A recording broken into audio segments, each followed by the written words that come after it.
नमस्कार। आज हम एक ऐसी जियोपॉलिटिकल गुत्थी सुलझाने जा रहे हैं जिसका सेंटर है बलूचिस्तान।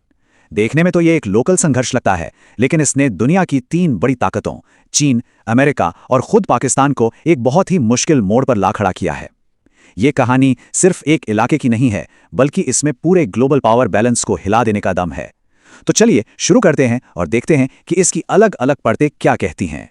तो चाइना पाकिस्तान इकोनॉमिक कॉरिडोर यानी सीपैक, इसके पीछे का आइडिया ना बहुत ही सिंपल लेकिन उतना ही पावरफुल है। सोच कर देखिए, चीन को अपने सामान के लिए अरेबियन सी तक पहुंचना है। इसके लिए एक सुपर शॉर्टकट जो सीधा पाकिस्तान से होके गुजरे। ये सिर्फ एक रोड या रेलवे लाइन नहीं है, ये एक गेम चेंजर है। इससे चीन का वक्त बचेगा, पैसा बचेगा और जियोपॉलिटिकल पावर वो तो बढ़ेगी ही। लेकिन यहीं पर आता है सबसे बड़ा व्हाट इफ। क्या हो अगर ये जो मल्टी-बिलियन डॉलर का सुपर शॉर्टकट बन रहा है वो एक ऐसी जमीन पर बन रहा हो जो खुद ही अंदर से टूटी हुई हो, जो अनस्टेबल हो।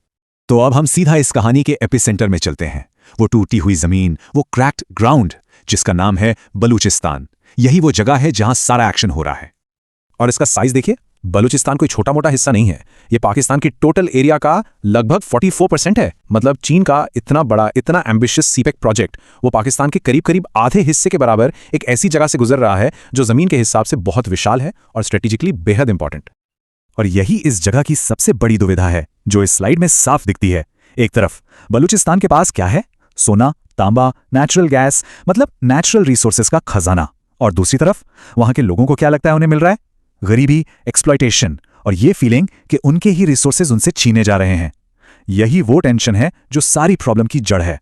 तो ऐसी ही एक अनस्टेबल जमीन पर चीन ने अपना सबसे बड़ा दांव खेला है। अब जरा चीन के पर्सपेक्टिव से देखते हैं कि सीपैक प्रोजेक्ट, उनका ये बिलियन डॉलर प्रॉमिस, आखिर उनके लिए इतना जरूरी क्यों है। और इस दांव को सिक्योर करने के लिए पाकिस्तान ने चीन को एक बहुत बड़ा एश्योरेंस दिया। क्या कहा? हम आयरन ब्रदर्स हैं। ये सिर्फ एक कहावत नहीं थी, ये एक कॉन्क्रीट प्रॉमिस था कि चीन का जो भी इन्वेस्टमेंट है वो बिल्कुल लोहे की तरह महफूज रहेगा। और इसी वादे पर यह पूरी पार्टनरशिप टिकी हुई थी। लेकिन जैसा कि अक्सर होता है, वादे कभी कभी टूट भी जाते हैं। ग्राउंड रियलिटी कुछ और ही निकली। हमलों की एक ऐसी लहर आई जिसने इस आयरन ब्रदर वाले वादे को चकनाचूर कर दिया और इसके साथ ही सीपैक का पूरा फ्यूचर खतरे में पड़ गया। तो हुआ क्या? हाल ही में बलूचिस्तान लिबरेशन आर्मी यानी BLA ने एक ऑपरेशन लॉन्च किया जिसका नाम था ऑपरेशन हेरोफ। और ये कोई छोटा मोटा अटैक नहीं था, ये एक कोऑर्डिनेटेड हमला था। मतलब एक साथ कई जगहों पर। उनके टारगेट पर कौन थे? सिक्योरिटी फोर्सेस, हाईवेज और सबसे इंपॉर्टेंट, सीधे सीधे चीन से जुड़े हुए प्रोजेक्ट्स। मैसेज बिल्कुल साफ था और यह मैसेज सीधा बीजिंग के लिए था। आपका सीपैक प्रोजेक्ट अब सेफ नहीं है, यह हमारा नंबर 1 टारगेट है। इन हमलों के बाद जाहिर है चीन का भरोसा हिल गया। रिजल्ट? चीन ने एक नई डिमांड रख दी, इनर पोस्ट्स। अब ये इनर पोस्ट्स क्या चीज है? इसका सीधा सा मतलब है कि चीन अपने एसेट्स को प्रोटेक्ट करने के लिए पाकिस्तानी जमीन पर अपने सिक्योरिटी पर्सनल लाना चाहता है। सोच लीजिए, ये पाकिस्तान की सॉवरेनिटी, उसकी खुद मुख्तारी पर कितना बड़ा सवाल है। और जब गेम इतना कॉम्प्लेक्स हो तो एक तीसरा खिलाड़ी, एक वाइल्ड कार्ड एंट्री तो बनती है। और यहां वो वाइल्ड कार्ड है अमेरिका, जिसके अपने अलग ही इंटरेस्ट हैं जो इस पूरी सिचुएशन को और भी ज्यादा कॉम्प्लिकेटेड बना देते हैं। तो अमेरिका के यहां पर आखिर मकसद क्या है? मोटे तौर पर 3 चीजें। नंबर 1, चीन के बढ़ते इन्फ्लुएंस को रोकना। नंबर 2, बलूचिस्तान की रेको दिक माइन, जहां सोना और तांबे का भंडार है, वहां तक एक्सेस हासिल करना। और नंबर 3, रीजन में स्टेबिलिटी बनाए रखना, लेकिन हां, अपनी शर्तों पर। अमेरिका का अप्रोच यहां पर ना एकदम ट्रांजैक्शनल है, मतलब गिव एंड टेक वाला मामला है। उनका मैसेज साफ है, आप हमें हमारे इंटरेस्ट पूरे करने दो, जैसे कि मिनरल एक्सेस, और बदले में हम आपकी मदद करेंगे। ये पाकिस्तान के लिए एक और लेयर ऑफ प्रेशर है। तो अब सोचिए पाकिस्तान की हालत, वो एकदम बीच में फंस गया है। अगर वो अमेरिका को मिनरल एक्सेस देता है तो उनका आयरन ब्रदर चीन सख्त नाराज हो जाएगा।